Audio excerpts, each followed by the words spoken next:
I'm not that tall. My name is Monica Stone, your state representative in the 49th Legislative District. I have two children that actually go to school here in the Evergreen School District, and in my professional life outside of the legislature, I work as an instructional coach here in Evergreen. I was a teacher and instructional coach at Pacific for somewhere around 17 years. And now I have the opportunity to work in several schools, including Heritage. I'll spend some time at Heritage this fall. I serve as vice chair of the House Education Committee in Olympia. And I'm on the Capital Budget Committee, and also where I serve with Representative Kraft, and also on the Healthcare Committee where I serve with Representative Harris. He and I are also on the Education Committee together, so we spend a lot of hours, way too many hours together in meetings when we're in Olympia. Currently, I can tell you some of the other projects I have is I serve as chair of the Financial Education Public-Private Partnership, and that is an organization that trains teachers for free on ways to integrate financial literacy in their classrooms and the curriculum as it exists. So always trying to find new ways to help our students be better prepared for their futures, not just in my work here in Vancouver as an educator, but now I get to serve you, have the honor of serving you, and continuing to do that in new and different ways in Olympia. Thank you.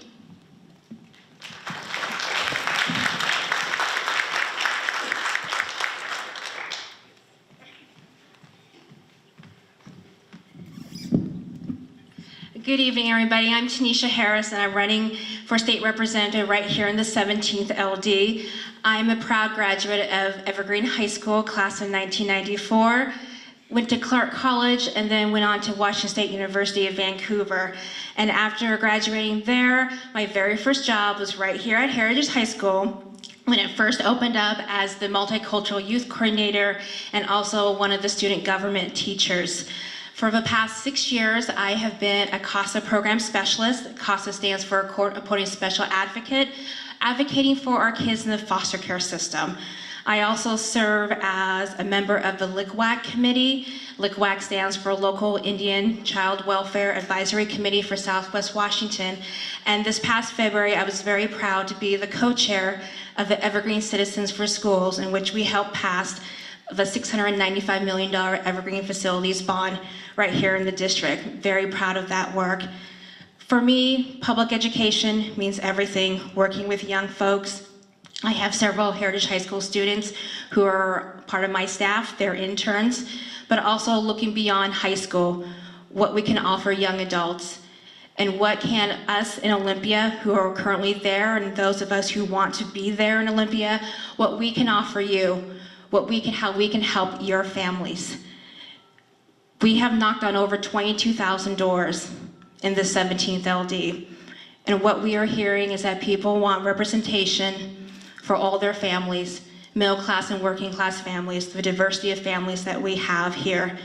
And what we've seen, not only in our country, but in our state, but in our county, is that that change is coming, and I hope to be a part of that change. Thank you.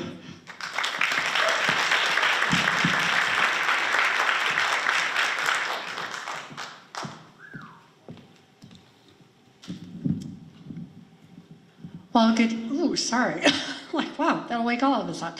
I'm Vicki Kraft. I am your current 17th Legislative District State Representative here, and very much thankful to be able to serve our citizens. And I will tell you, this is my first term, just came through my first 2 years, and it's been quite a first 2 years. But you know, one of the biggest things I wanted to say is thank you. I want to say thank you to all of the young people that are here. You all are our future, and quite frankly, and my husband's here, he can attest to this, you all are the reason I ran for this office, literally. Back when I was, it was like 1999, I was working in a corporate job, and I literally had the thought, like, is this all there is to life? Literally. Next thing I know, I'm being, kind of like, that job ended, and I started, as I look back, that was the starting point to, moving into the path that has brought me to this point. Because at that point I was like, you know what, I want to help young people, but I have no idea really kind of which way to go. And I had an opportunity to get involved in a campaign in 2003 in Georgia. And I saw through that process, I said, you know what, our government has a big impact on you all now, but certainly as you grow older and get to be your parents' age.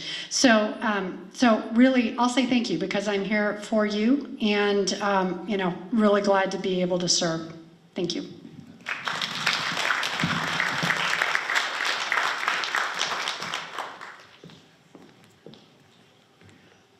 I think this mic stand is probably tall enough for me.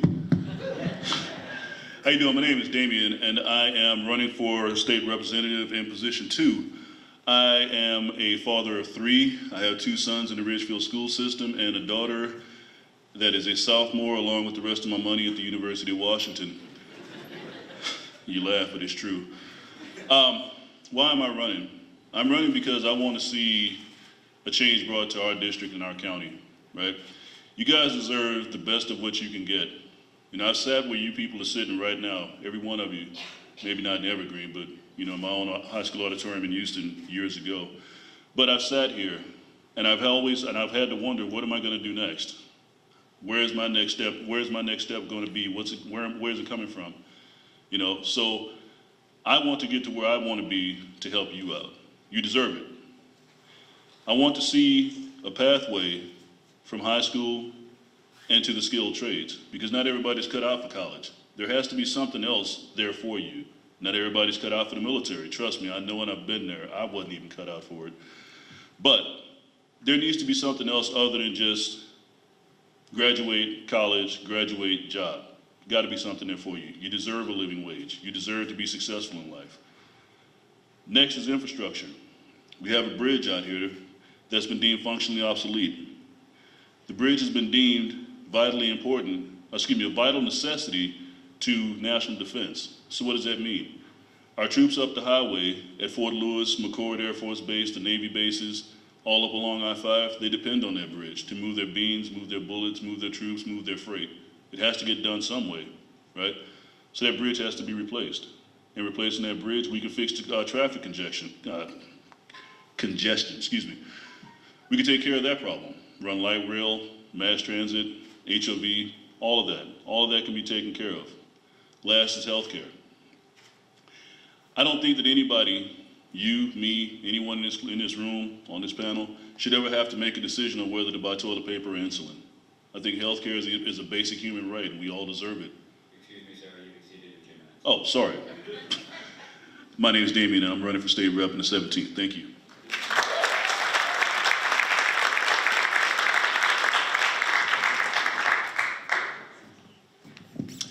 So my name is Paul Harris. I am state representative in the 17th district. I have had the privilege of being your state representative for 8 years.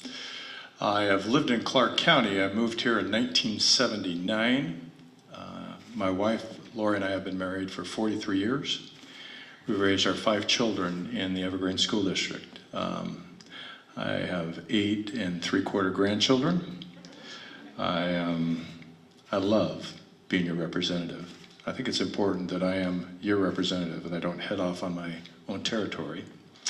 I have learned a lot as your legislator.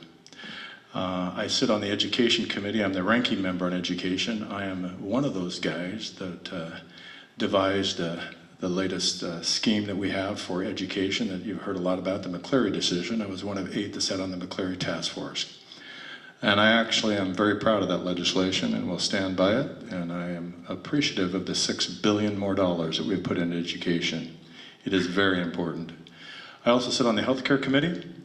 I've been on healthcare for 8 years. I have a huge passion for that. I locally serve on the Columbia River. I'm on the board of SHARE, and I'm also on the board of Columbia River Mental Health. They're very important issues to me. The homeless and how we treat the mentally ill is, I think, will be something that we will be legislating on this next year, actually, quite a bit with Western States Hospital. And I hope we can bring mental health back into our community where it needs to be. Those people that need those services, if we have dear family members that need services, we need to have the ability to meet with them and to sit with them and to help them. We don't have that now. We can do that.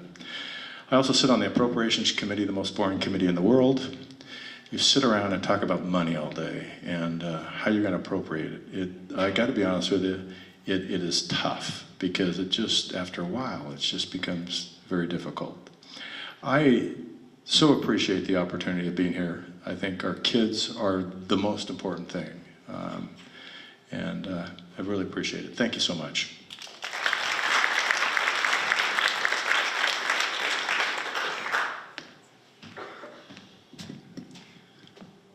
Good evening, everyone. My name is Chris DeBob, and I'm running for the 18th LD Legislative District, first position.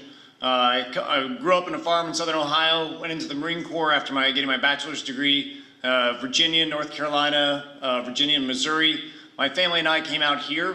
We've settled down and have absolutely fallen in love with the area the past couple of years. My wife's a physician assistant up with Kaiser. My 4 kids, I've got a 7, a 5, a 4, and a 2-year-old.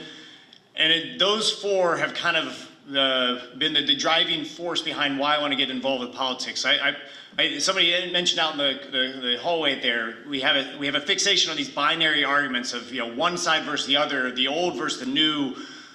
I want to be able to bring nuance to these conversations, bring some complexity to them so we can address the immediate problems of how people are going to take care of themselves.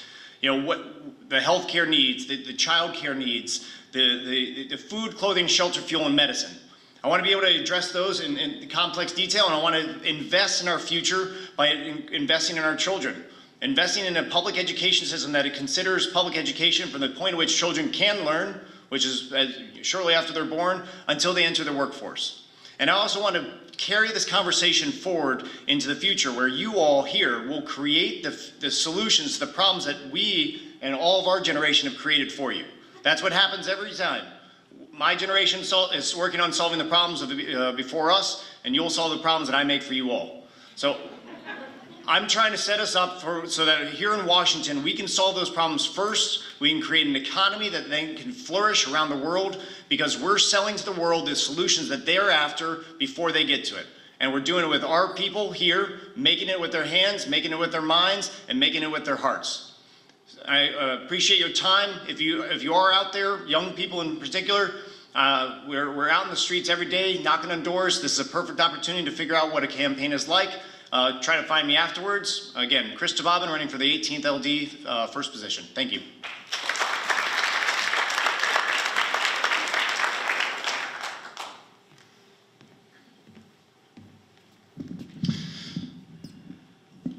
All right, well, hello, my name is Brandon Vick. I'm your state representative in the 18th District, Position 1, and if you're wondering where the 18th District is, it's kind of non-Vancouver, Clark County. We do have a sliver from 164th East, but that's pretty much the district. I have been your state representative for 6 years. I've enjoyed doing it very much, and I'll get to the business real quick. I'm the ranking member on the Business and Financial Services Committee. I'm on the Commerce and Gaming Committee, and like Representative Harris, we write the budget, and I actually enjoy it, but I might be a dork, so that's okay. I'm going to skip some of the details because I think we'll get to those tonight. I kind of want to talk about my story. I'm a local product, Hudson's Bay High School, class of 2002 actually, and I promise there were 4 years Hudson's Bay was good at football. And in that time, I was 14 years old, I was a freshman, I met my now wife, Darcy, sitting here in the front, and things have gone pretty good for us overall. But the reason I want to talk about this is because my involvement in politics started then. Some of you might know Bill Oman, Mr. Oman. If you love me or hate me, let him know. He was my CWP teacher senior year, and he did a pretty cool thing. He said, take this issue, figure out where you stand, we're going to debate it on Friday. And that was a lot of fun. I enjoyed it. And when it came time for college, I had options. I had football scholarships, but I knew I wasn't going pro, and I thought one more concussion was probably a bad idea. And so I looked for other opportunities, and a speech and debate scholarship came my way, and I got a little more involved. And my college didn't have a college Republicans group, and I started that, and I kept getting more interested and involved. Worked for a governor's campaign. If you've heard the name Dino Rossi, he won twice and then lost. And then a Senate campaign for George Nethercutt, and just continued to be involved. And I tell you what, being involved is key because the people who are involved are the people who help make the decisions. I'm under no illusion that when I was 19 years old, told I was making decisions, but I know I was at the table and making a difference. So I encourage you to do that. We're going to get to the details. I'm watching the timer. He gave this sign over here. But thank you very much. Look forward to tonight. Well, thanks everybody. I am Kathy Gillespie, running in the 18th District, Position 2.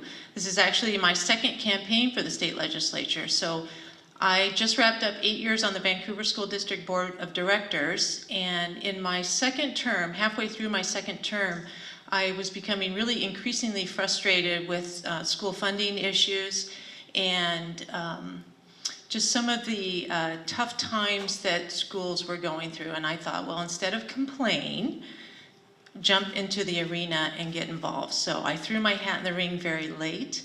I got beat, but I decided that I should come back again. And I think that's a very important thing to do, is try again if it's something that you believe in. So never take no for an answer, and just find a new way to do what you want to do. So we started my campaign really early. I'm trying to apply some of the lessons that I've learned. Campaign better, start early, raise money, and get out and really understand the issues that people have. A little bit about my story. I see that 1 minute sign.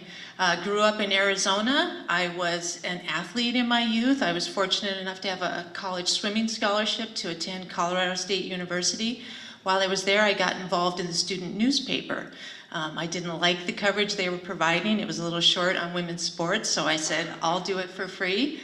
And that started me on my career as a journalist, and really led me up to the Pacific Northwest. My family was here, and decided to come up and join them. So thanks for the opportunity to be here. I appreciate your engagement.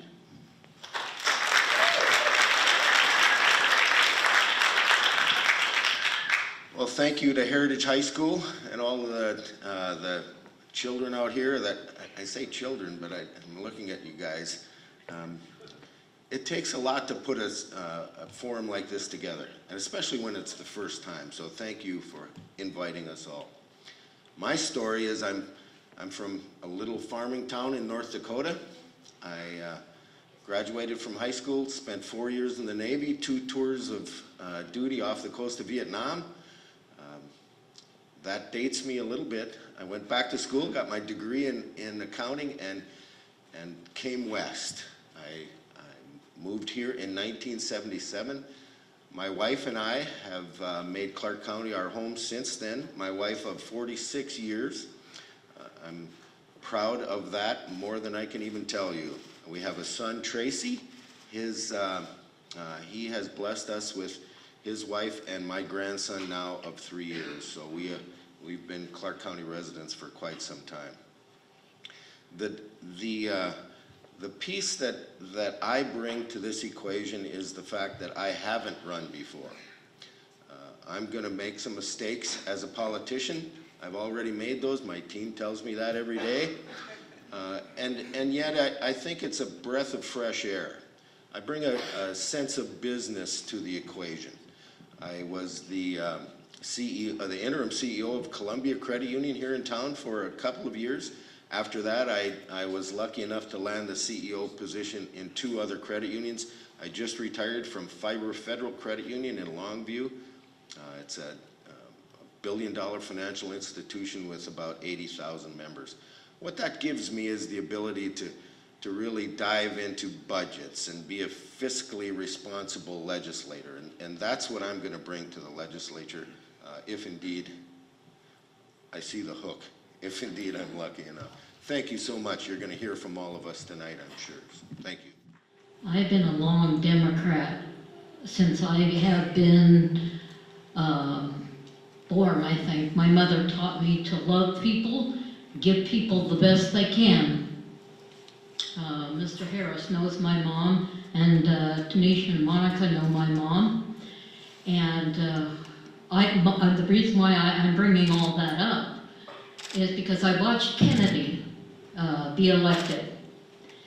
And I said to myself, that's the kind of man, if I was a man, I'd want to be, to give. And that would be my first item. So, I'm asking the Republicans, when you're talking about health care, and you're talking about giving to yourself rather than giving to the poor and the middle class. I ask you, what do you think of first? What promotes you, your pocket or the giving of the poor and the people that need the help? I can pretty much guarantee my Democrats vote the way I like them to vote. And that's why they get my vote. I've known Kathy now about a year, and I want to say, please vote for Kathy and Monica and Tanisha. And I don't know you, but I can't wait to get to talk to you. Thank you.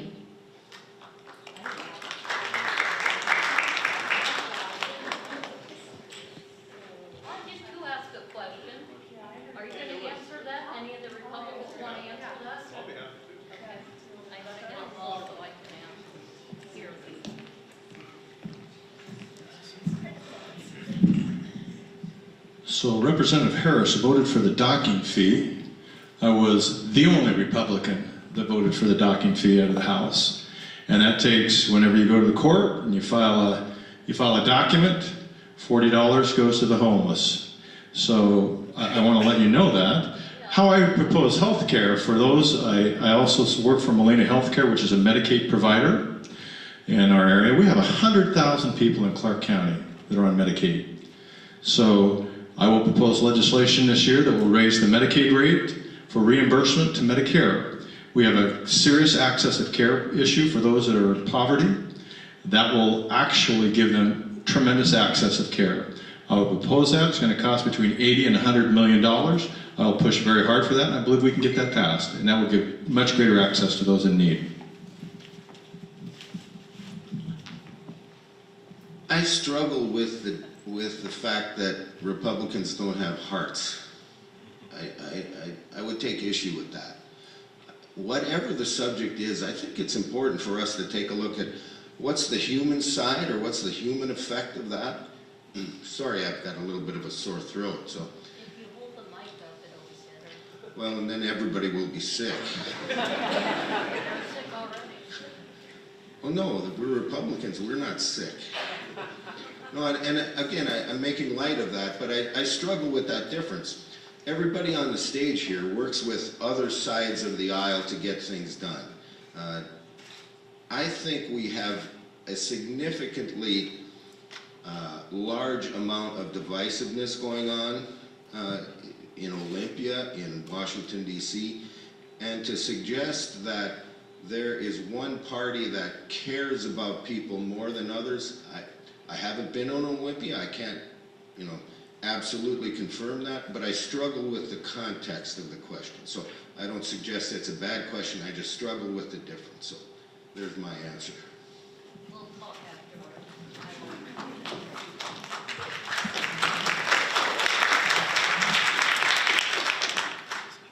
I appreciate the question. I think it was Deborah, correct?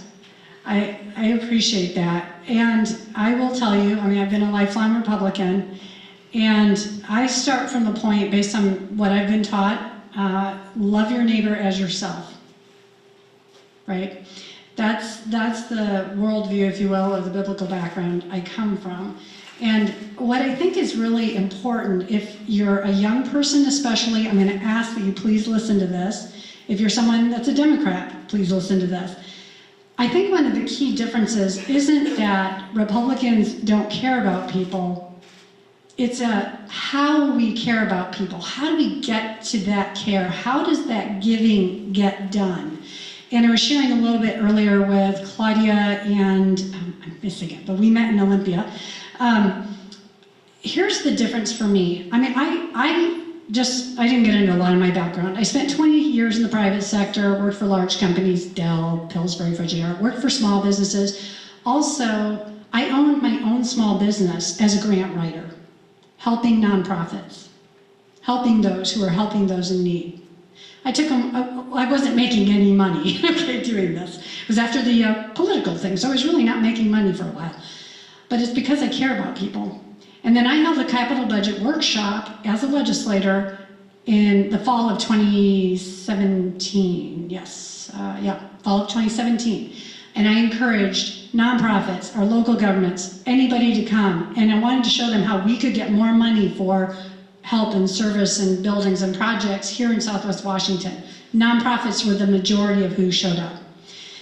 The reason I say it's a difference of how we give is because, just as an example, I was sharing this earlier too. When I was in the private sector working with the state of Washington Central IT Agency, I was private sector, I was helping them with a project. I knew that they were losing millions of dollars. I'm like, they're losing so much taxpayer money. I got into office, I started talking to OFM.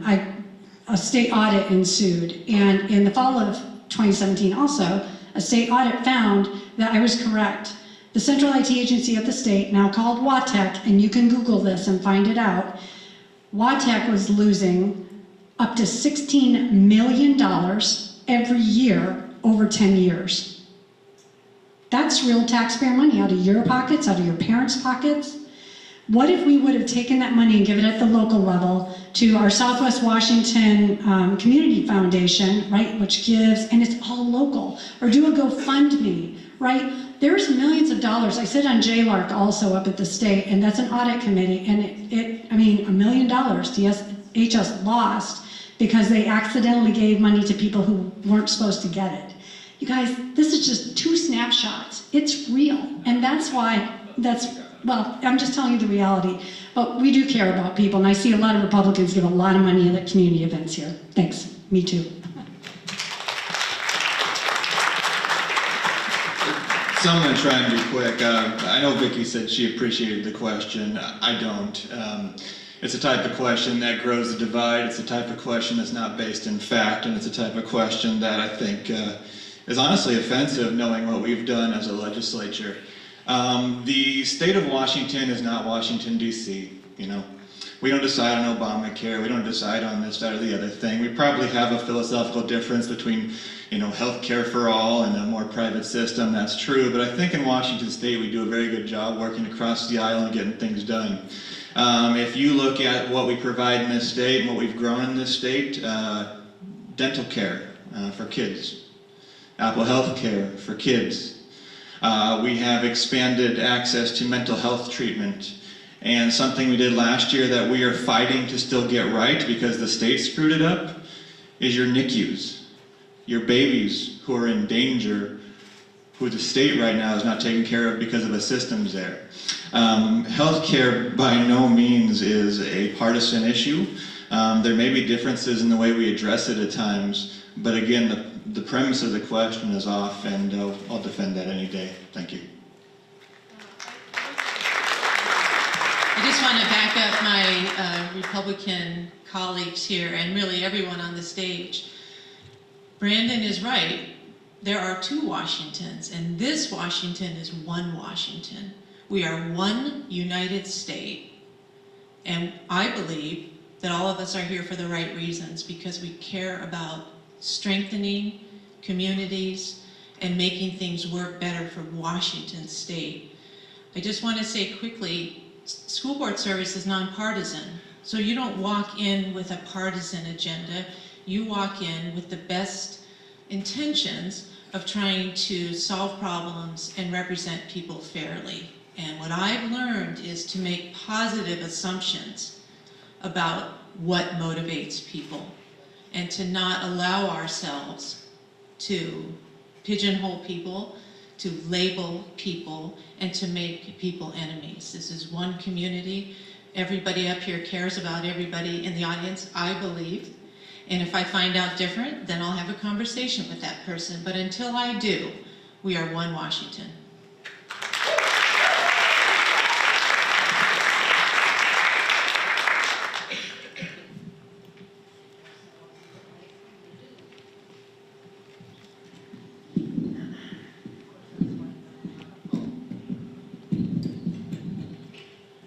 Hello, my name is Terrence. I go to HHS. I'm a proud student here, and I like to be a Democrat because being a Democrat is cool. Thank you. Okay, I have a few questions. Specifically, specifically for Vicki Kraft. According to Seattle Times, there was a bill that banned gay conversion therapy in Washington in March of 2018. I checked your website and all the articles I could find from the Columbian, the Seattle Times, etc. on this issue, and I couldn't find anything about your views about gay rights or what you said about the bill or what you voted for out of the bill. So my question is, what is your view of gay rights?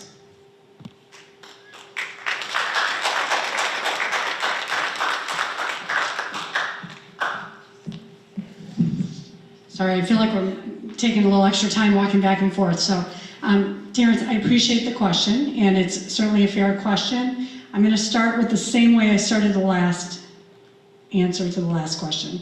Love your neighbor as yourself. To me, we are all created in God's image, and I'm going to be really blunt about this here because of your question, which I appreciate. But we are all made in God's image. He loves every one of us. No matter who we are, what we look like, what gender, whatever we are, He created us. And our views may differ, on how we see the world, and that's okay, right? We don't have to hate each other just because we don't agree on things. And I think that is so critical for all of us to take away. We probably do have some different views, on gay rights or gay lifestyle. And that goes back to, kind of how I grew up and what I was taught. And I will say this, one of the things that I find very interesting is that all of us come to, as we're growing up, certainly as a student or as a young person, we come to a paradigm, if you will, based on what we experience or we are taught in our, life, we form a paradigm. And your paradigm is probably different than mine, and that's okay. But, so I just want to start there. And I will tell you, I've met with the transgender community. I went in and listened, right? On the bill itself that you asked about with conversion therapy, I voted against that bill. And I'll tell you the main reason I did is because I felt like it took away First Amendment rights of faith-based counselors who, might be someone with my paradigm or my experience or, upbringing, and they may not have any other ability, if the bill had passed the way it did at that time, to, suggest that there might be another way, another lifestyle that they might want to consider as a young person. Couldn't even, if you wanted to talk about it with them, they couldn't even talk about it based on the bill we were voting on. So that's why I voted no very specifically on that bill. And so I've got a book over there. I'm going to hold it up probably on the next question, but it's called Be Yourself, and it's by John Matson. I believe I'm doing that right. And I would encourage every young person and old person to get it and read it. It talks about the importance of being yourself, and it has some really quick, easy read nuggets. And that author also wrote The Enemy of Average. So, oh, I'm sorry. Okay. Did I answer your question? Partially. Okay, I'm sorry. What else did I miss? My reason was, I was going to ask you, well, you answered why you voted no on the bill, which was, thank you for that. Sure. Another question I was going to ask that was related to it is, I think that I was going to ask as a kind of a follow-up, is not only why you asked for it, but why you believe that perhaps that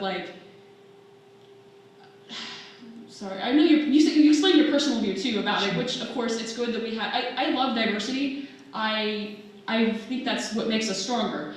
But I don't understand why the APA, American Psychological Association, has come out and defended people to not go through gay conversion therapy because it has been shown to increase suicide rates in transgender youth, increase suicide rates in gay youth, and all the people in the LGBT community. And so for me to stand here and be told that you voted on it because you thought it would be good, you voted on it because you thought that it would limit the dialogue? No, I think it opens up the dialogue even more for these issues. Because the thing is this is a very, very real issue for my community. I'm transgender, and I have so many people that are telling me they have suicidal tendencies, depression, and we're all getting help for that. But the thing is when you have bills that allow gay conversion therapy, that worsens the depression, that worsens those suicidal tendencies. And so for me, that just seems kind of like an affront to my community. I appreciate that, and actually,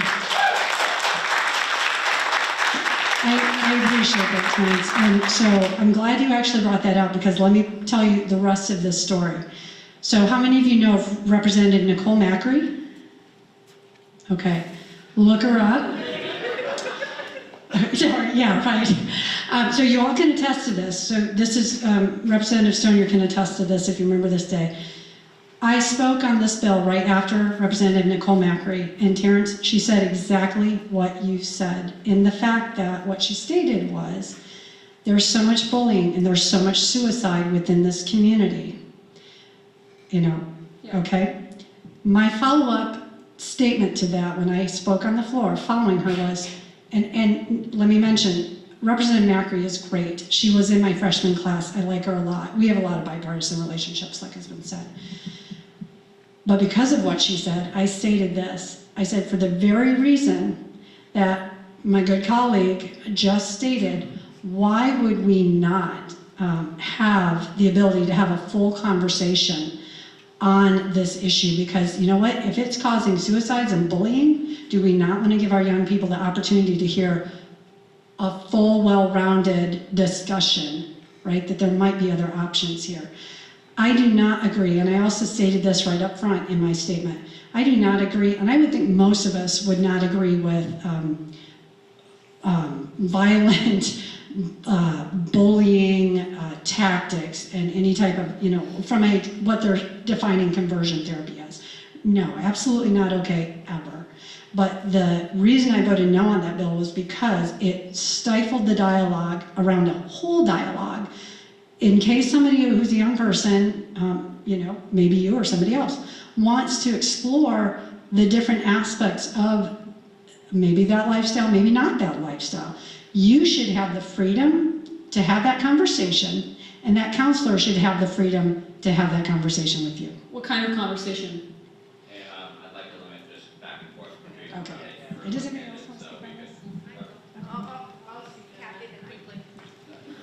First of all, thank you, Taryn, for your question. My pronouns are she and her. I also want to let you know that I think gay conversion therapy is bunk. I am a proud gay woman, 55 years old. I have been married to my wife, Debbie, for 28 years. We have 2 children. And for those of you who are legal nuts, you'll say, well, how could you be married for 28 years? It's only been legal in Washington State for a short number of years. But the day that I married my wife in Carmel, California is my wedding day.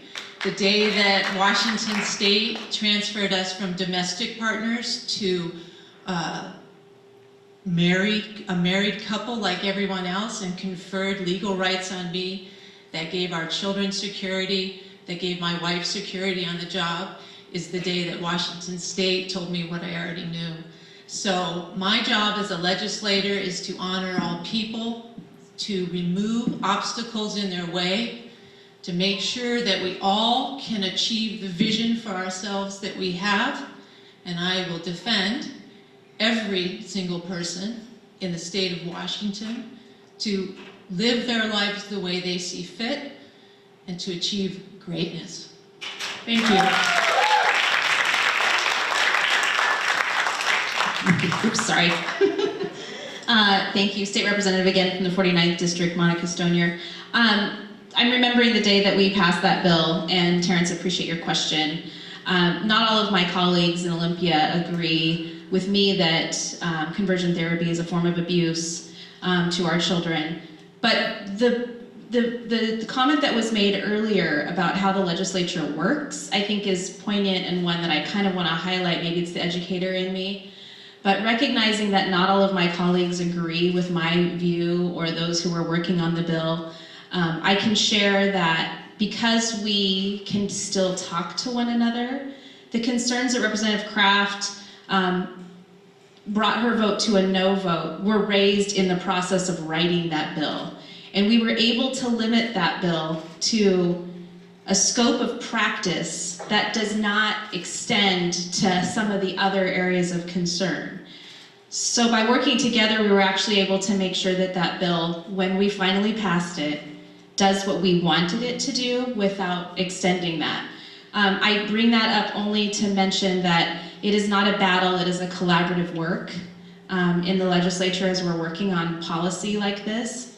But to remember that your vote matters, and one of my notes that I wrote earlier was a matter of, you know, why are people not coming to forums or getting engaged or turning in their ballots? A lot of times it's because they first of all don't believe they understand the issues enough and are lacking some confidence, but mostly because they don't think their vote matters. The last time I served in the legislature was in the 17th district, and I won that election by 139 votes in a recount. So if you care about these policies and these issues, first of all, respect the process that everybody engages in from both sides of the aisle, and then secondly, make sure you turn in your ballot. Of course, I'm a registered voter. Thank you.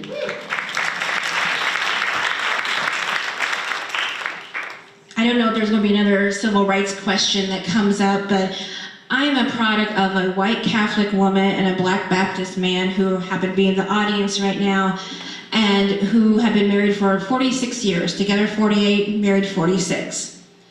So this is about, I think, 4 or 5 years after interracial marriage was deemed legal in this country. I remember back in 2012 when we had the marriage equality ballot on, it was on the ballot. I grew up in a Christian household, went to a traditional Black Baptist church, so I know my teachings and I know the doctrines and I know what the Bible says. I come from a family of pastors and deacons, so it's in my blood. But I also was raised that in our house, everybody was welcomed. It didn't matter who you were. It didn't matter your religion. It didn't matter what type of job you had. It didn't matter if you were on one side of the street or the other. Going back to 2012, when people were discussing, debating, arguing about marriage equality, I asked my dad, what are your thoughts? You're a strong Christian man. What are your thoughts? And he told me the same arguments and the reasons why your mom and I were not supposed to be together, we're not supposed to marry. I'm hearing those again all over. Love is love, people are people, and had I been in Olympia, I voted to ban conversion therapy. Thank you. Thank you.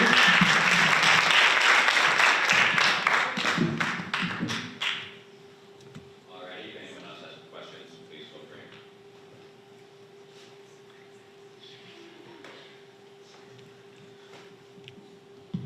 Okay.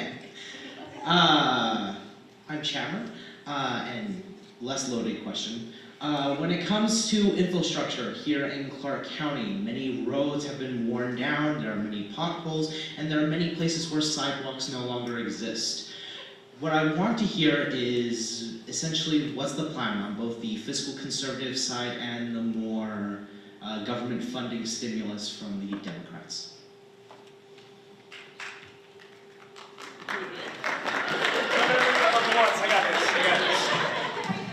All right, so infrastructure in general. So well, let's work from outside to in, right? So we've got the roads that are the lifeline to our economy, that link up the non-digital technology folks, you know, moving commerce and trade out, allowing us to commute across to Portland to work, allowing folks to commute from Portland in here.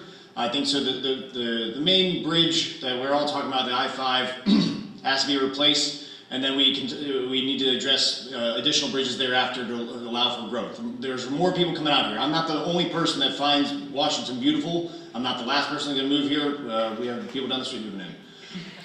Working in. Now we have an opportunity here to do something really unique. And this is something where I hope to try to push the conversation away from the binary I mentioned earlier. We have an opportunity here to engage not just the infrastructure to help cars today move around, but the infrastructure to build to allow for mobility of the future. The mobility of the future is autonomous vehicles. Mobility of the future is scale transportation across the bridge. And I think when you invest in those types of technologies, those types of infrastructures, whether it's in-ground electricity, whether it's charging stations for electric vehicles, and whether it's marked pavement for autonomous vehicles to track, we can invest in that future technology here to allow for us to invest in businesses here. And those businesses, if you give them the opportunity to say, if we say as a community, we want to create the economy of tomorrow with the future technology of tomorrow, come here and invest in our community, they'll be here tomorrow to invest in our roads, to invest in our streets, to invest in our sidewalks, to create a safe place where people can walk and drive alongside the future technologies. So that's what I hope to be able to bring to the conversation, thinking about 10 years from now, 20 years from now, rather than 10 years and 20 years ago.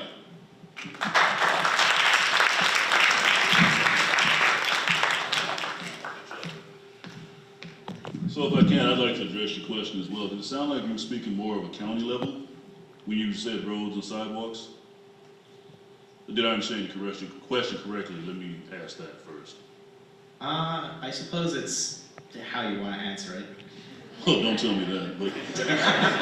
But so to answer your question, I believe there should be partnerships from local municipalities through the county, through the state levels.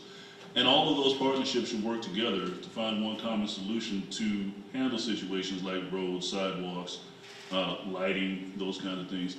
You know, because I move around this county, different parts, and I see different things. Like I drive down a road and I see sidewalk and trees and lights, and then I see points where that sidewalk and the trees and the lights end.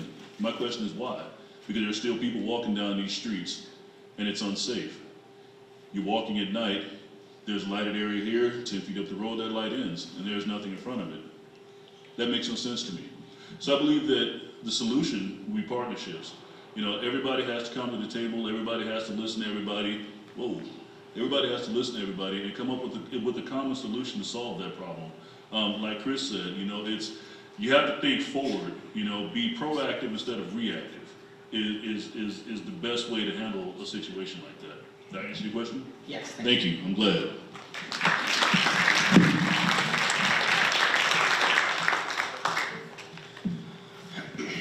The biggest infrastructure challenge we have is the congestion that we're experiencing.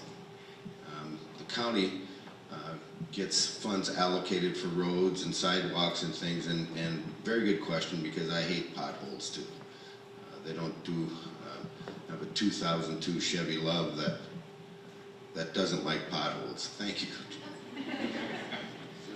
This stretches.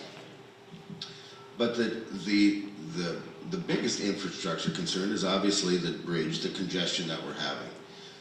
We need to replace the bridge, we need to make it sound, and there are ways to help congestion with a replacement bridge. But short of that, thoroughfares need to be discussed. We need to talk about where's the next bridge, where's the bridge after that, where are the thoroughfares that are happening, or we're going to be stuck in this same challenge year after year after year. So it's time that, and actually the legislature already has allocated funds. There's a group of folks that are meeting as we speak and getting together. They're looking at the I-5 bridge. They're working on the additional crossings. They're charged with a long-term plan, not just a short-term solution. So good question. It's just a big issue.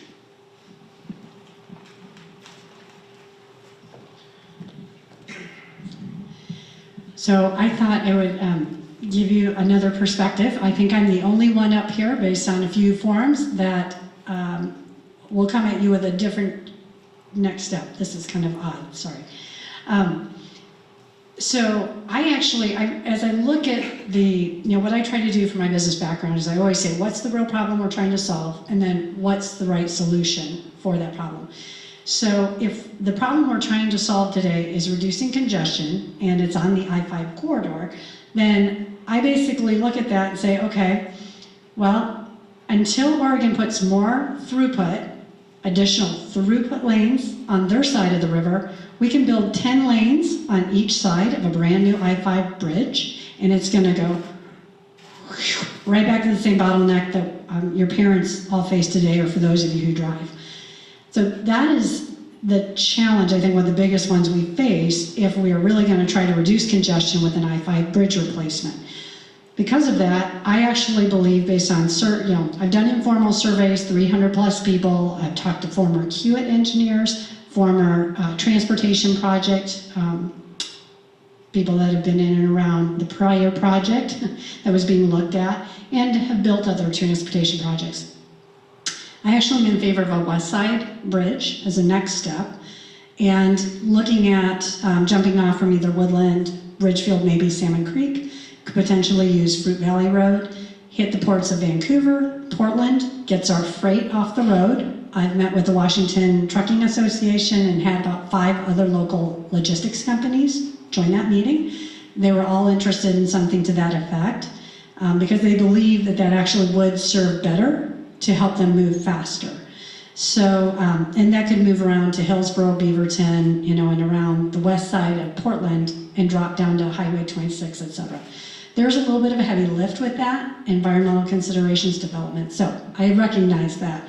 But I was introduced a bill this year that by December 1st, this year, we could have actually had an initial look by the Joint Transportation Commission to see what were the viable paths currently and cost and environmental impacts. So that's enough said on that. I do think that a third bridge is our next best step for those reasons, and then I would be open to replacement.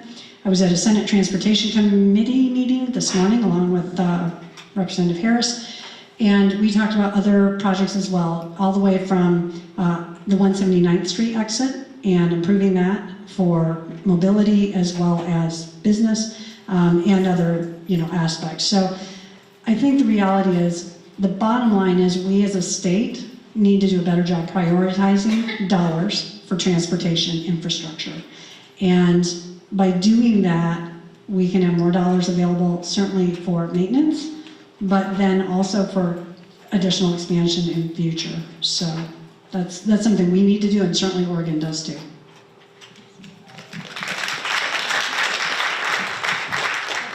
Because we had a chance to talk about this out front, that I think your question is generally about infrastructure needs in the state of Washington. Business roundtable, business leaders, experts all over the state of Washington tell us that we need about almost $200 billion of infrastructure. That's the need out there. That would get us, we could have maybe 600,000 or more jobs to do that work. I think as a citizen, seeing your community not have suitable sidewalks, potholes, and things like this does suggest that government is not maximizing the dollars that your family is sending up to Olympia. I think it's a little more complicated than that, but certainly we have great infrastructure needs. Unfortunately, I don't think there's going to be a lot of help coming from the federal government. In the past, there have been ways to support states, but I do think, I'll just say one last thing. Sometimes the legislature, they do something, I call it raiding other funds that are dedicated for certain needs, and that's to feed other parts of the budget, and so sometimes we see the evidence of that, and of course our cities and counties are very frustrated when that happens to them, because they're accountable to their taxpayers who say, why does my neighborhood not have sidewalks that work? Why can't I get my wheelchair down the road and things like that? So it's a very good question. Everyone's very excited about infrastructure. Well, no, I'm just going to make one comment that's going to be very partisan. So, I just think it's interesting that we started off with a question about how Republicans don't care about people. Just want to make sure that everyone understands that the Democrats have controlled this state for 30 years. Okay?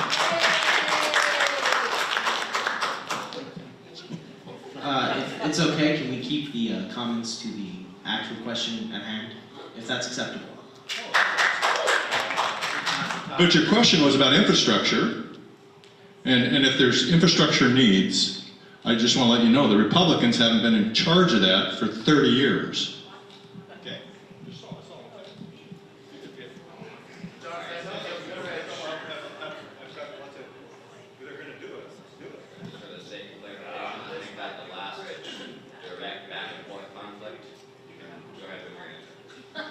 I'm good. Just real quick, I think the potholes and sidewalks thing kind of got brushed over a little bit, and that makes sense because as a state we deal with big projects, right? Freeways, on-ramps, off-ramps, bridges. I mean, $50, $100, $200 million projects, sometimes billion-dollar projects. You know, your roads, your sidewalks, things like that, those are largely the city and county responsibility, and that's not me brushing off the subject. I want to get to the subject. If you ask the cities and counties, they say they're broke, they can't fix it, right? I don't know if you ever read Rich Dad, Poor Dad, but I think he'd consider a road a liability as opposed to an asset, and it's kind of true because you have to keep the maintenance up on it. But again, the cities and the counties are going to tell you, well, we can't do it because you have a 1% property tax hike limit put on us, and sorry, we can't do it. Getting rid of that cap is a non-starter for me, but I think we have something, especially in Clark County, that we need to realize in this. We have this big state to the south, right, that doesn't charge sales tax. Some of our shoppers decide to go over there voluntarily because why not, it's cheaper, and some of our shoppers have to go down there because that's how businesses set things up, right? If you have big ticket items, you're going to sell them in Jansen Beach instead of Vancouver. It just makes sense. So what I'm getting to here is we have a leakage problem, right? Seattle doesn't have this problem, Centralia doesn't have this problem as bad, Yakima doesn't have this problem, we do. And it not only gets to transportation and potholes and things like that, but it gets to our indigent defense, it gets to our healthcare services, because we lose something like $11 million just to the county, not the cities, to Oregon.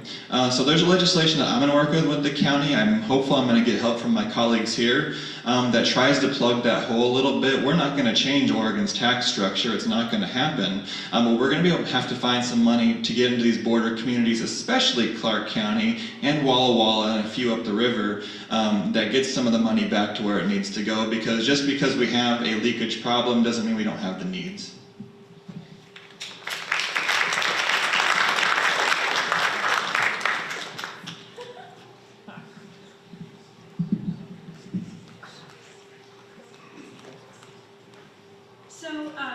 When you're talking about replacing a bridge, I just want clarification. Do you mean making a whole new bridge, or like replacing parts of it, or like fixing added lanes? What do you mean when you mean replace? All right, so replacing the bridge means exactly that. So it's on outdated footers. The bridge itself was redone, you know, in the past, you know, I think 50 years, 60 years. So the structure itself isn't the safety concern. It's the footers. They were built back in 1912 or something to that effect. The bridge surface itself, what Damien had mentioned, is deemed as basically unsatisfactory for our current safety standards of safety, walking spaces, pull-off space, stuff like that. So the entire bridge would be reconstructed. I think the recommendation from the Department of Transportation, Washington and Oregon working together was 5 lanes with a flex lane that would be used right now for rail or mass transit. I would argue for just efficiency transit, whether it be autonomous or otherwise. So when we talk about replace, we mean absolutely replace. The entire bridge would go away over the course of a year, several years. I think 7 years, 8-year project. So. Thank you, sir. Yeah, I agree with Chris. Replace means replace. I'll share a quick story with you, and I promise you won't have to play music. I was in a room one morning for a breakfast, and we were discussing this about the bridge, and the guy made a reference is, what sense does it make to have a drawbridge on a main thoroughfare such as I-5? Light bulb. Yeah, that makes absolutely no sense. Because I saw a traffic study somewhere which said one bridge lift can cause a backup of traffic in the Portland area for up to 3 hours, right? So yeah, replace is replace. However, I agree with Representative Kraft as well. We can build all the bridges we want going across the river, but if we're not expanding lanes, it's not making any sense. So it has to be something on both sides to ease this congestion. Because we can run bridge after bridge after bridge after bridge after bridge after bridge after bridge. Not going to solve the problem. As you see going across the Willamette, they have 15 bridges going across that river and still have traffic along in their cities. So it has to be a pragmatic solution to this bridge. But for me, if I were to do it, if I were king for the day and I was blessed with the money and the power to fix the bridge now, I would like to see something to rival the 205 with the, as Chris here said, with means for efficient transit to go across it as well. Answer your question? Yes. Thank you.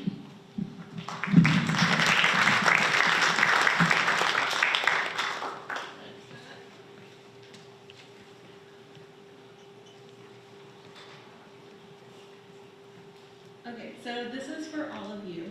So what is more important to our city right now? Building new homes and commercial space, or rehabbing and better utilizing our existing homes and storefronts? I'll go first again. All right, noticing a theme here, throwing me to the wolves. No. So if I understand the question is, what do we do with our current infrastructure, housing situation, and how can we better improve it or improve the use of the land that we have?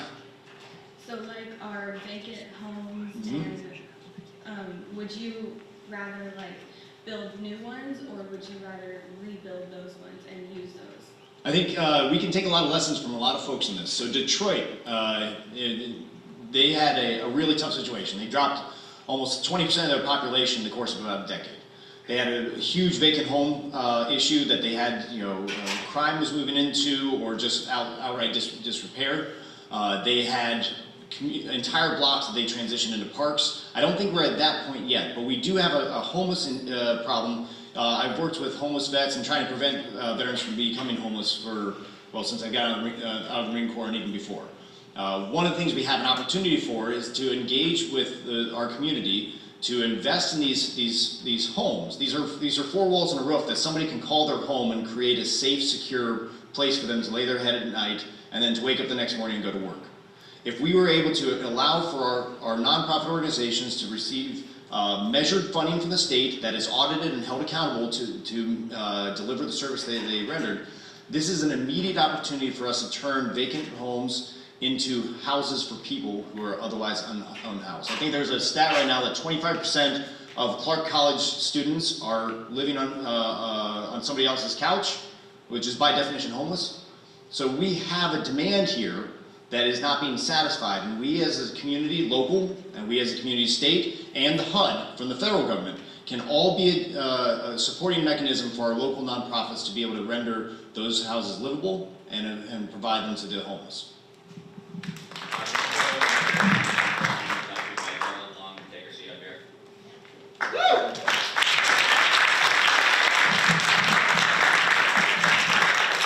I appreciate the question, and I think those are two things that we need to do.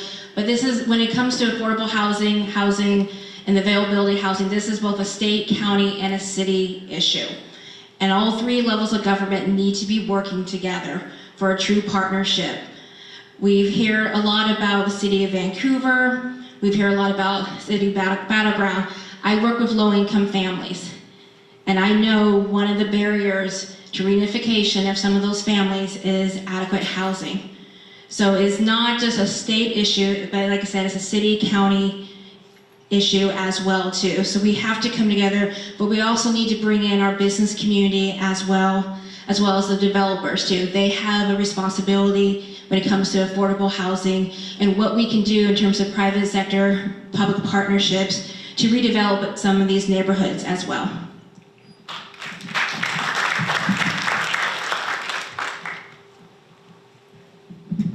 A good friend of mine once said that, one thing's for sure, they're not building no more land. So if you understand that, the answer to your question is a combination of the two. I'm not saying that we should be building houses in every piece of green space that we can possibly find. If there's land, put houses on it. I don't agree with that at all. It's what I'm seeing out where I live, and I don't like it. However, we have to build to accommodate. Should it be affordable, reasonable? Yes, it should.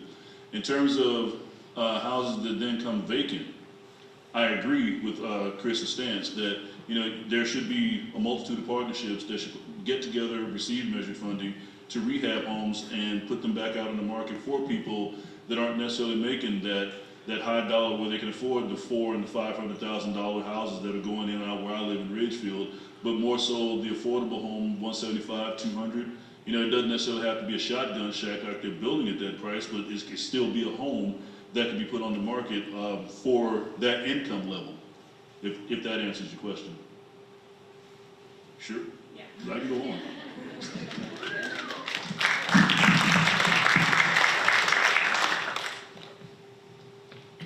So a slightly different take for you, and have a little experience, bought a few foreclosed houses at auction. It's worked out for us okay. I think, kind of like Damien said, actually, the all the above answer is the right answer. But the problem is that the vacant houses, the vacant storefronts, they don't really exist in Clark County right now. I know you can find, we call them a zombie house every once in a while, something that's just fallen into complete disrepair. But we're talking about houses that are somebody's asset right now, right? Someone owns it, maybe the bank has a note on it, but these are properties that somebody owns and they have a full right to. I would never want the government to come take it, flip it, and then give it back to somebody else. When we're talking about new construction, though, new construction does something. New construction creates what is probably another tier, right? Something that someone a little more affluent can afford. But when it creates that house, it allows someone who is currently a homeowner in maybe a less desirable neighborhood to make that next leap, right? They can move to the newer subdivision, they can move to the newer school district, what have you, and it opens up that house that is now affordable again, or at least more affordable. We live in Clark County, it's a desirable place. You're not gonna find a $100,000 house again. It's not gonna happen. But I think it definitely is a combination of the two. But as far as, you know, the Detroit was mentioned earlier, that's not our situation, right? People live here and they own things, and you know, having the government convert something that somebody else owns is a problem for me. Before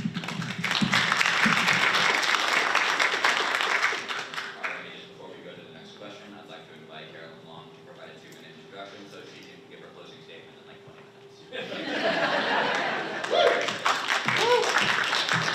Thanks. I'm sorry, I wasn't sure of the format. First, let me apologize for being late. I had several events in Longview. So many of you are familiar with who I am, but let me do a quick bio and tell you why I'm running for federal office.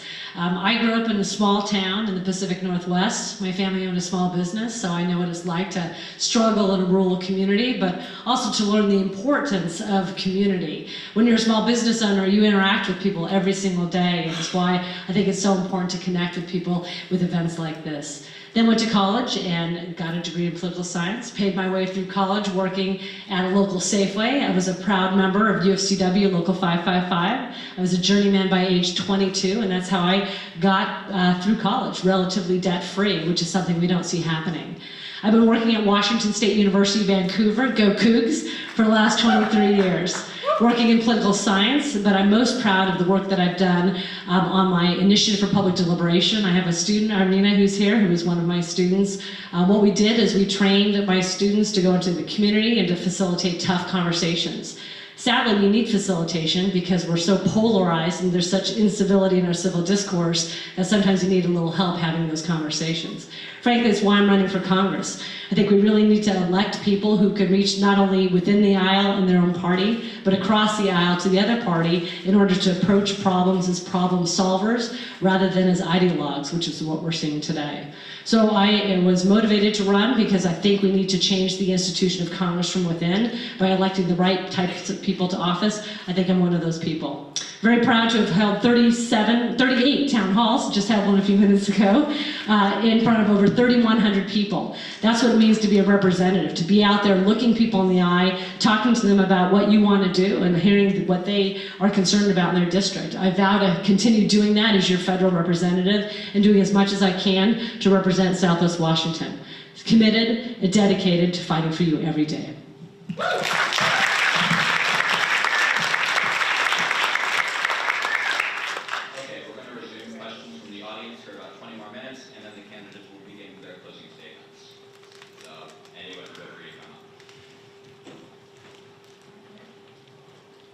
Hi guys. My name is Alex. I'm 22 years old. I work construction. I am engaged to be married in November. And basically, I don't really have a specific question, but it entails, I can look at every single one of you and eventually I will find something to disagree with you on. With that being said, you know, I don't lean one way or the other. I have a conservative heart, I would say, but I have a liberal brain, you know, and I'm conflicted, and sometimes I feel like I'm running out of time as far as deciding what I want to do. Do I want to go back to school? You know, what's going on? But basically, my question is, why should I trust you? You know, I'm not going to agree with every single thing that every one of you guys has to say, but why should I trust you? Why should I give you my vote to represent me? So you shouldn't trust me. I need to earn your trust and your respect. Nobody should ever give anybody trust or respect just out of the hole. Basic common courtesy, yes. Respect, trust has to be earned. So I would say for you to trust me, give me that opportunity. Let's have a couple of conversations. If you and I agree on everything, there's a problem between us. We're not getting anywhere, right? And did I hear you say that you're gonna get married? And my condolences. No, I'm kidding. I've been with my lady 15 years, man, and it's great. I already tell her every chance I get. No, congratulations to you, man. I wish you nothing but the best in that. But clearly, if you're getting married, then you already know what it is to have an argument. We're going to do that too, right? We're not going to agree on everything, and we shouldn't. But what we should be able to do is agree to disagree and be able to come to some type of common ground in the middle to where we can dap it out, shake hands, say I love you, brother, and move on about our business, right? Nothing that you and I should ever have a conversation with, or you and anybody else in this panel or this room, should ever have to come to a point of discord and separation. Because if you're at that point, when you're discussing your ideas with somebody, you know, you're chopping it up with your friends, and it comes to the point where you begin to get angry and you feel like it causes a separation, there's an issue. So let me earn your trust.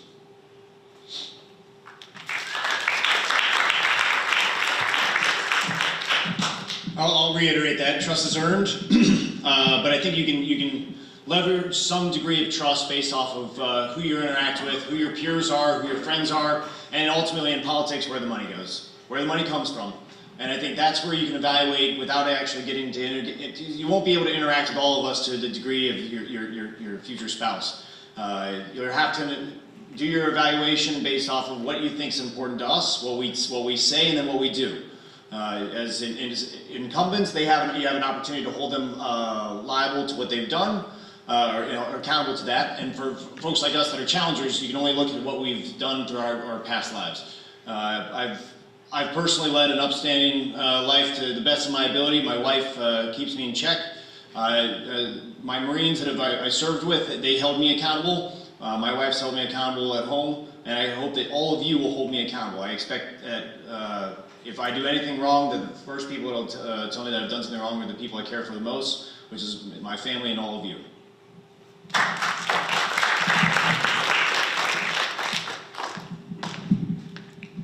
Very good question. Thank you for asking it. Integrity, trust, respect. Every day I work with families who are relying on me. And part of that trust is showing up for them. Looking them in the face, telling them the truth, no matter how hard it is, how bad it is. Every week I work with judges, commissioners, social workers, attorneys, a lot of type A personality people.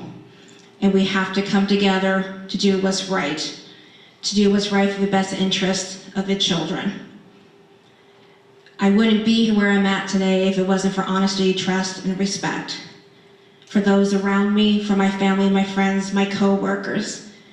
But most importantly, I'm held accountable to those children I represent. I have over 50 kids on my caseload. I supervise 16 volunteers. So I'm held accountable to them so we can do what's right by the kids. It's your actions. We can disagree on policy and philosophy.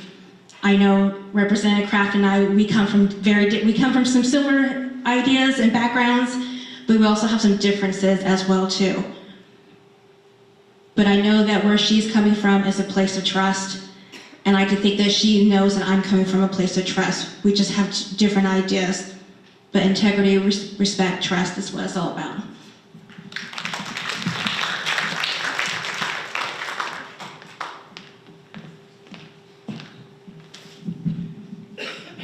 So I really appreciate that question. I think I mentioned to you all, I ran for the first time ever for office in 2016. And so I'm sitting there, I remember, thinking, okay, what's my slogan gonna be? And I was gonna try to be first out of the gate, so time's on the crunch. And I was like, I want people to know they can hold me accountable. And so if I was looking for a campaign card, but if you go and take a look at my literature, it was on my 2016 literature, which happens to be out there. It's the skinny version, the little kind of this size version. And then the larger version this year have the same theme and tagline, and it is leadership, integrity, and accountability. And you and all of you who are in my 17th legislative district, as a representative, you need to be able to hold me accountable, and you need to be able to trust that what I'm telling you is true. And I will tell you, I've seen a lack of integrity since I've been in this office, and it is very concerning. I say that, and that may be kind of like dropping a, kind of a hammer, but I am telling you as young people, integrity and telling the truth is so critical. Whether we disagree or not, like, Tanisha said, I appreciate that. But the bottom line is, I need to be able to tell you what I'm gonna do, and then I need to go do it. I'm not perfect in how I do things. Nope, I'm a human. But you need to be able to hold me accountable, and I'll give you two quick things. One, I took a vote this year that I had gone in based on my principles. It was the Net Neutrality Bill. I had said, nope, I'm not voting for that because I'm a free market person. I actually changed my vote at the last minute because of some leadership discussion in our caucus. So I voted for it. Now, some of you might like that. I actually got out and I went, you know what? That was, I'll say I was persuaded, whatever. There's some good points to it, but the bottom line is, I felt so, I hadn't been true to myself or to the people in my base. I put that on Facebook and I confessed it basically, and my base whacked me for it and then came back and said, we're just thankful you told us the truth. That set me up for the second most important vote, I believe, or in my case, probably the first most important vote. That was the Legislative Public Records Act that took place this year. There were reasons to vote for it and against it. It was probably the most difficult bill, in my opinion, this legislature faced this year. Ultimately, I did not vote in support of it, and I was one of a minority. There were about 7 of us in the House, all told, Republicans, Democrats on each side, 7 each, that did not vote for it, about the same in the Senate. But the reason I did not vote for it is because I'm now the ranking member on state government. I sat on a work session, and that bill was rushed so quickly through there. There was so little lack of public input on that proper process. There was less than 24-hour notice for a public hearing on that thing. Very few people came out for it. And I just said, a leader actually came up to me and said, you should vote for this. And I said, you know what? For your reasons and your experience, I understand why you might be voting for it, but I'm going to tell you something based on what I've seen. There's no way, as I look at this from a citizen standpoint and what I've experienced as a state government committee member, I could ever vote for this, and I did not.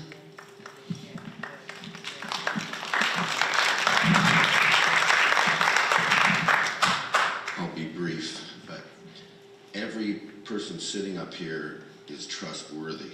You have to develop that yourself between that person and whoever you decide to talk to or discuss your issues with. I think what's a subset of that is to trust the system. There's different opinions up here, and everybody's going to talk about what they believe is right, what they believe is wrong, but it's the system that we have to have trust in, or the rest of the things break down. So trust everybody individually until they usurp that trust. But work on trusting the system, because everybody up here will help you understand that it's important that we do that.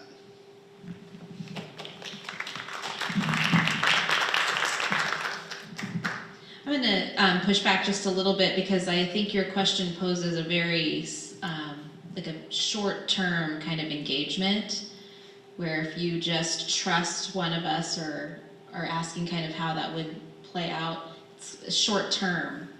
I'm hoping that folks will take this to a longer term, so that you recognize, you stay aware, pay attention, follow voting records, listen to what goes on the campaign trail, listen to how maybe I respond to an issue or a community. It's a longer conversation than a short transaction, and I think that people feel like they lose trust in their government or their elected officials when they do something unpredictable.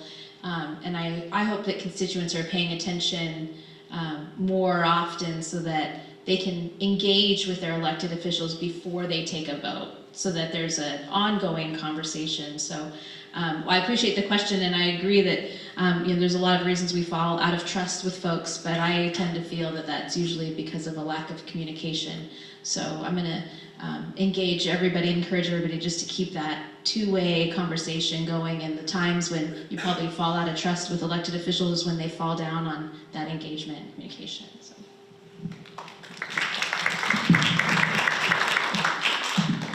I'll be brief, there's a lot of us here. That's a great question, and I replicate what others have said. I think for a first-time candidate like myself, the way that I can earn your trust is for you to look at how I've lived my life in the community for 23 years, speak to the thousands of students I've taught, but also look at how I run my campaign. So I don't take any corporate PAC money because I don't even want the impression that I'm beholden to others. But I'm also running a civil, respectful campaign based on truth. And Vicki, you said something about truth, and that's so important. And so I think a way to measure a candidate is to look at how they're running their campaign and whether they're holding themselves with integrity. And we've gotten to a situation where we're in this post-fact world where we have alternative facts, and you see exploited in politics, and that's a shame.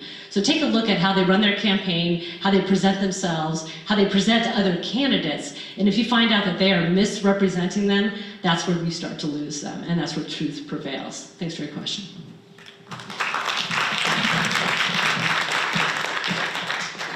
And just real quick, I want to speak to the body being Olympia, the government.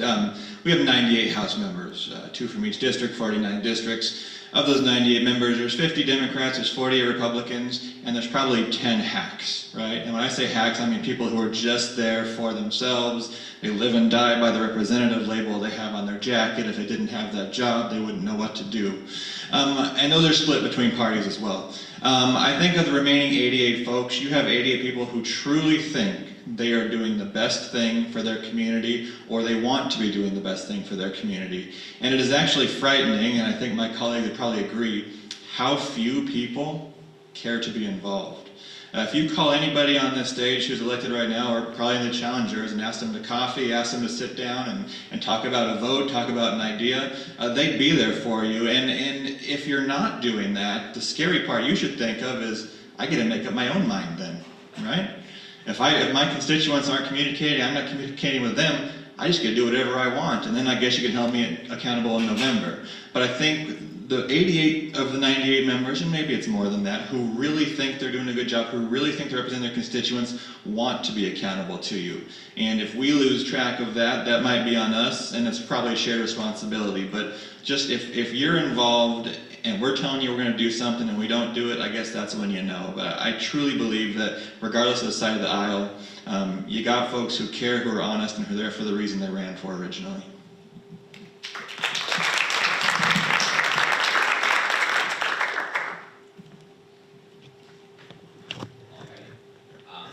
Don't get up because we don't have time for another question. At this point, all the candidates are going to have an opportunity to provide a 1-minute closing statement. I hope you've all figured out that he has a timer. Please don't make me cut you off. We're going to be starting furthest away from me, Carolyn Long, and Courtney Closer. Last few minutes is the Carolyn Long Show. So thank you very much, Heritage High, for arranging this. I think these are great opportunities for you to meet candidates.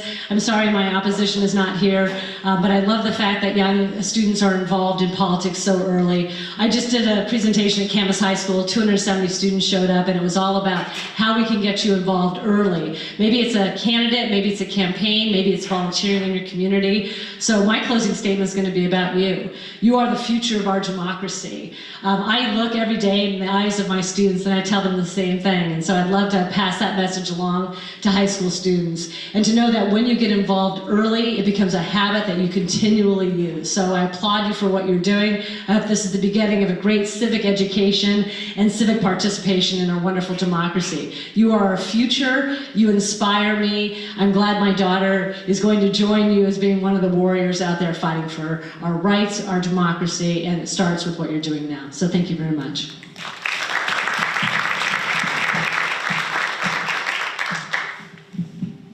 Well, I just encourage you all to do your research.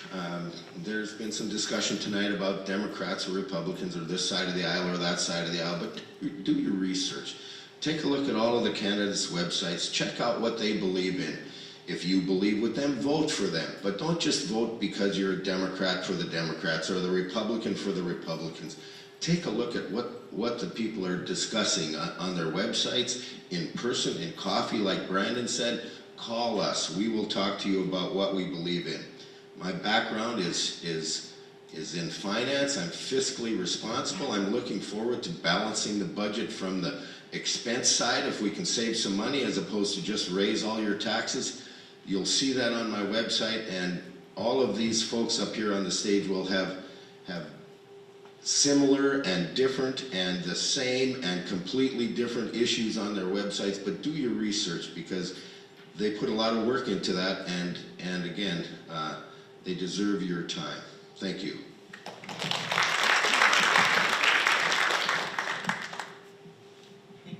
So I want to thank your teacher, Mrs. Haberl, I believe, and whoever else was involved in putting together this forum. I think that student engagement needs to start early and be continuous. I think that you should challenge the people running the show, but when you challenge them, you need to be informed. You need to be the smartest person in the room, and you need to be dedicated to your issues, because it's not often that we get our way the first time around. We want to bring the evidence, we want to bring the facts, and we want to bring the passion of our argument to our elected leadership.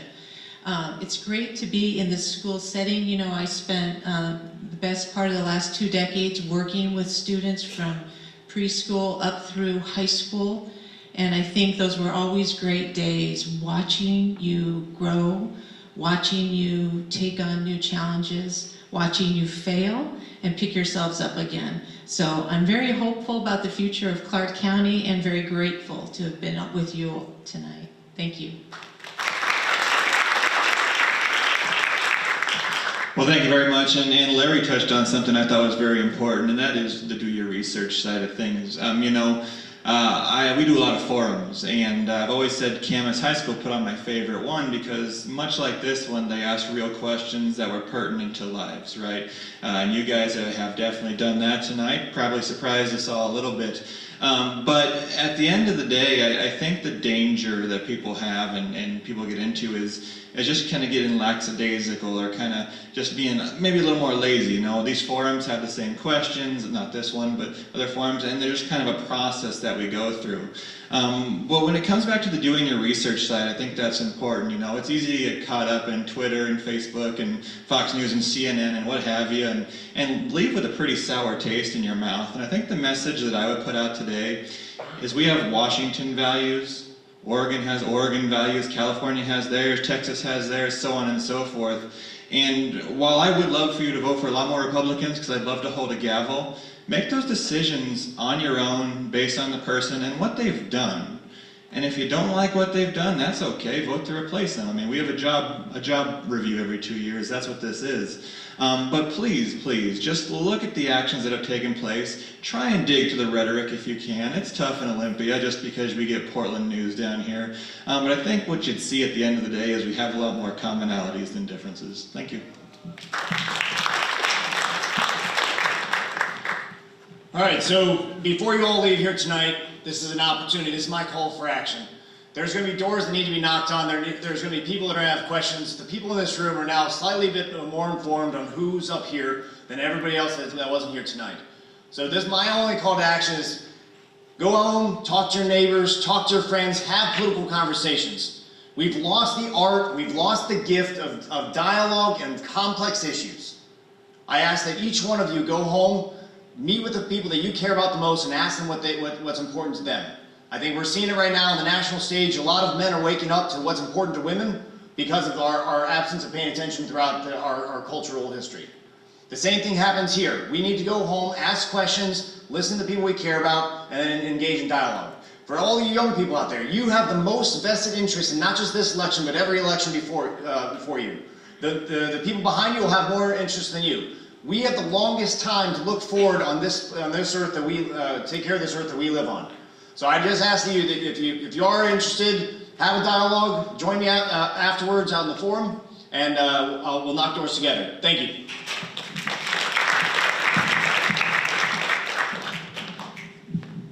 So I just really want to tell you thank you for doing this forum. I think it's always important to meet the candidate, for you understand who we are. I want you to do your homework.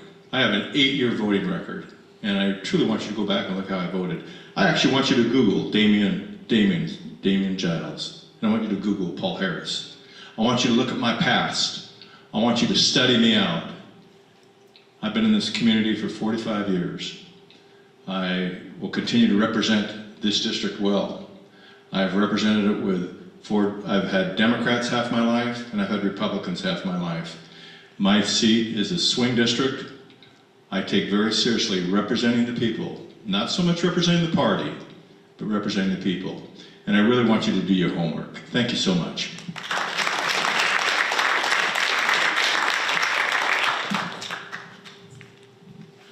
You know, when I got invited out here, I was wondering what type of forum this was going to be, and I have to say I'm truly, truly honored to have been a part of this, because I've been waiting to come to a forum like this to answer real questions from real people, and I really, really, truly appreciate it. I can't say thank you enough. As Paul said, do your research. Look me up. I got nothing to hide. Nothing at all. You want to talk? We can talk. I'll be more than happy to get lunch, burgers, barbecue, whatever you want to eat, meet you where you want. We can have that type of conversation. I look forward to earning your trust. You four, I'll be seeing y'all soon.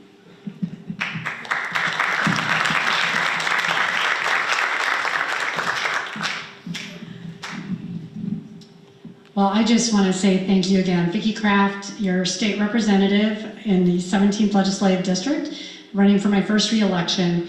And in closing thoughts, just a couple things. I see Vitaly and Donald back in the back.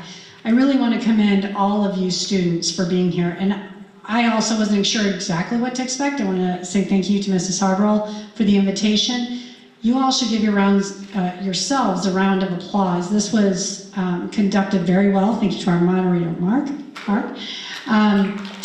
But truly, you know what, I want to ask that you continue this. And Terrence, thank you for your question. Every one of you asked great questions. And you know what, even if they aren't great questions, it's important that you can talk to all of us. It doesn't matter what kind of letter we wear on our foreheads, right? We shouldn't be looking at us with what letter do you have on your forehead? Can I like you or not talk to you or hate you or bully you, right?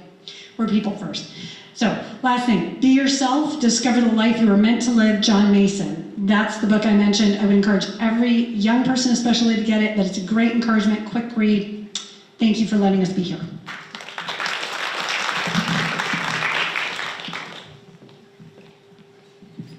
I want to say it was great being back at Heritage High School. Thank you to all the students who were here. I remember my CWP teacher, Tina Bump, who was at Evergreen High School, who's now at Prairie High School. She told us if we all pre-registered to vote, she would give us extra credit. Everybody registered to vote. Everybody did. Everybody wanted extra credit. But how many people come that November actually when they went to when they realized there was an election, and this was before we had mail-in ballot. I remember going down to Burton Elementary School and voting. That year was November 1994, and for my political party, it was a disaster. Every single candidate that I voted for that year lost. I was devastated. I'm like, this is not how it's supposed to feel voting for the first time. But there was another election the next year. School board, city council, eventually 1996, a presidential year. That is what it's about, being engaged at every single election. Every single election has consequences, and you have to be involved if you want to have a say, and if you want to earn the trust of the elected officials. I'm Tanisha Harris. Thank you very much. Good evening. I'm here a little bit more on the casual side today because I happen to be the only one up here who does not have an opponent. I did not draw an opponent from the Republican or the Democratic side this time. So I have a little bit of time on my hands, and I'm going to use that to just challenge you all to take the responsibility that your generation has demanded. I marched on the March for Our Lives. Your classmates are calling our offices and telling us what you would like to see in your curriculum, letting us know what you would like to have access to in terms of healthcare and job training and those kinds of things. So I'm just going to encourage you to take this responsibility very seriously. You have the mic, you have the stage currently as a generation, and it's your responsibility to continue paying attention and to follow your candidates and your choices in candidates, and to make sure that when you cast your ballot, you're as formed as you can be. And if you're not fully informed and you feel a little bit uncomfortable and lacking confidence, I hope you turn your ballot in anyways with the best research that you have done at that point in time, because the turnout is dismally low and we really need your voice.